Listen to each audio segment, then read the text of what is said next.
Hello, everybody.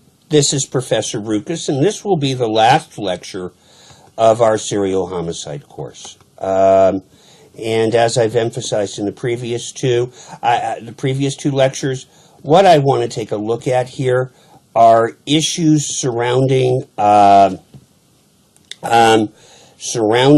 greater societal issues surrounding the concept of serial killers. And the three things I want to focus on in this unit right now are security, victims, and punishment. The fact of the matter is that serial killers scare us. There is an unknown element. We don't know what the serial killer is thinking. We don't know why the serial killer is thinking. And the fact is, a serial killer can pop up anytime, any place, even though the likelihood of this is quite low. All right? Now, as far as protection against serial killers, the fact of the matter is no sort of protection that we come up with is going to be entirely foolproof. We have not found to be, as is always said, as cars develop better locks, criminals develop more effective ways of breaking through those locks. And the same thing is full with serial killers. We cannot create a security mechanism that's going to give us a society that is 100% safe. Add to this the fact that most serial killers aren't doing their deeds out in the open, in public. Most times serial killings occur in isolated places, so that, and they're many times methodical, so that bodies can be disposed of and that the act does not draw undue attention that gets the people, that is noticeable to people. However, in spite of these two facts, we do not want to feel afraid. So, we have a trade-off to make. And the trade-off is, what price are we willing to pay for safety? And the trade-off comes between safety and civil liberties. Because every time we do an action that's going to increase safety, that normally means, I won't say every time, but most times, it means we have some sort of restrictions on our activities. Now, perhaps nowhere is this more apparent than when we deal with the Transportation Security Agency when we're taking flights. Nobody wants to have a bomb go off in the plane. But how many times have you been to an airport or anywhere that has some sort of security screening, and people get upset because of the inconvenience? There's a trade-off that's there. And the question we have to ask ourselves, because we could actually have much more stringent airport security screening.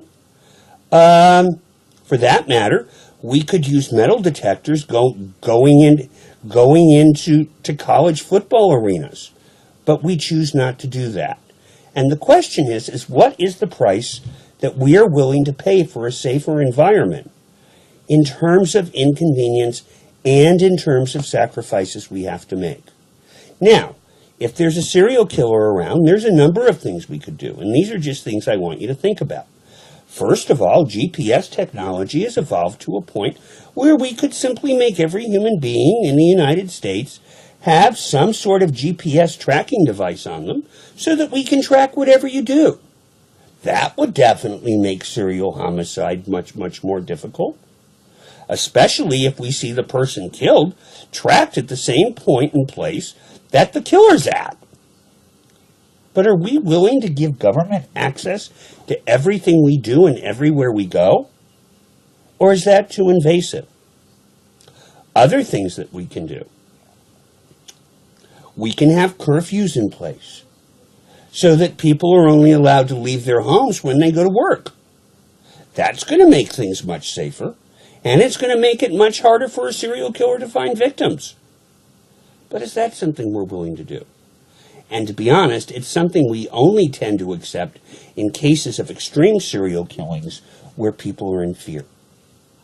One last thing that societies do sometimes is the creation of checkpoints. And do we want to have checkpoints?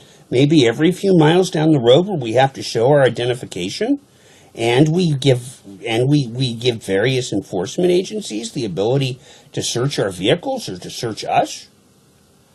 Again, all of these would make us much safer.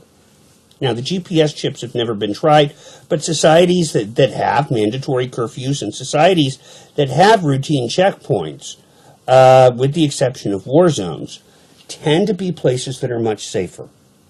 So that's just a question that I really want to raise, and it's something I want you to think about. Now, the next thing, and I'm doing this right now intentionally.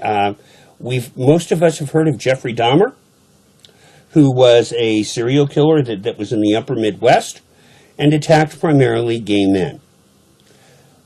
And he liked to eat his victims. We remember Jeffrey Dahmer, but we don't remember the victims.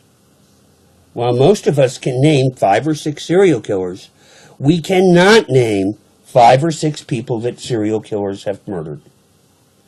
And that focus is not right.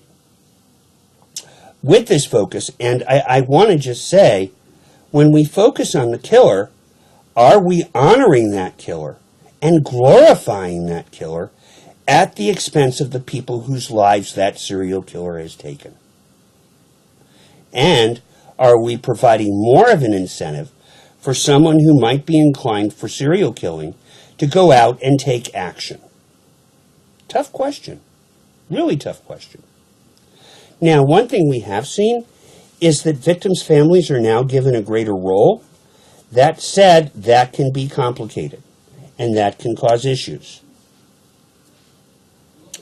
When dealing with victims, and this is going to be dealing with an issue of punishment as well, is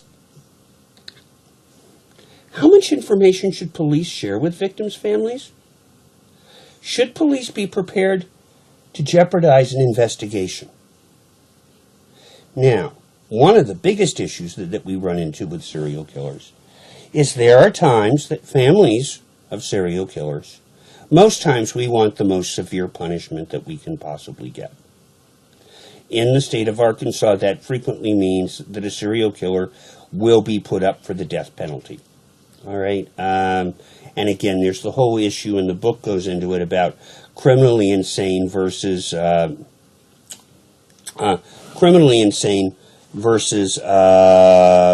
just crazy. And we talked about that in the first level. But what if a victim's family wants mercy and the victim's families want to forgive? Should we as a society be obliged to honor that request?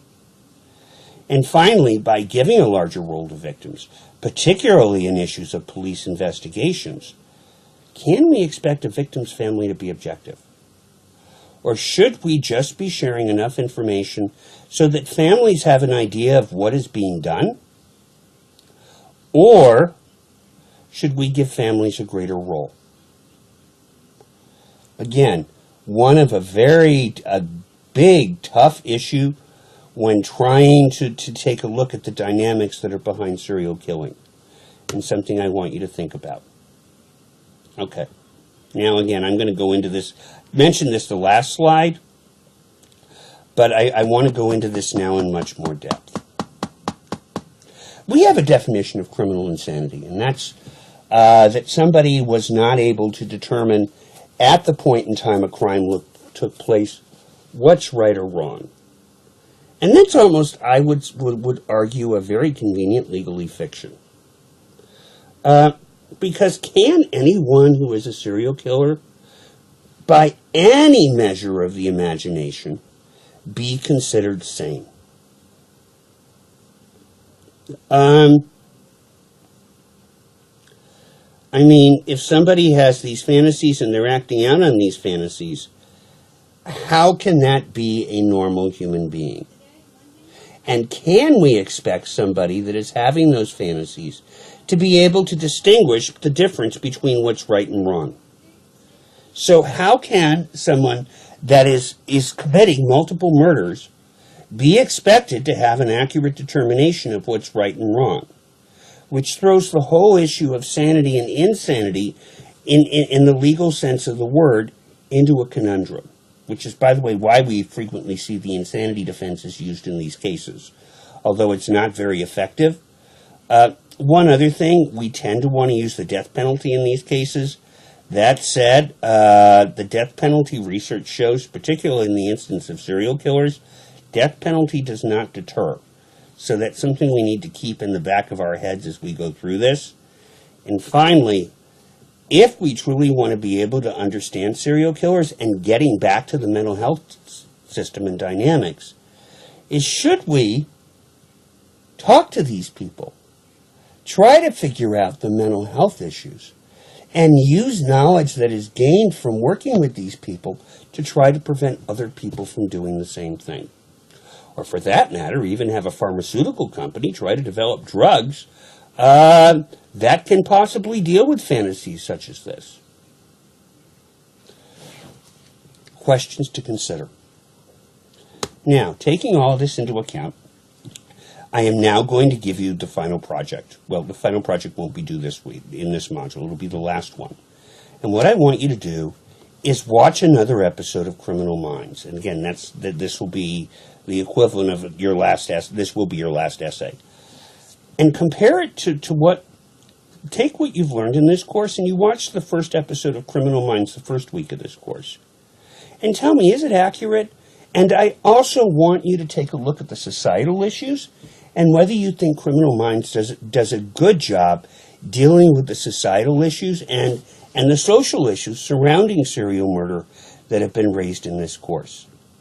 I want to say I've truly enjoyed teaching this course and giving you instruction, and I hope you have found this semester useful and that you've learned a great deal. Take care, and good luck with the remainder of the semester.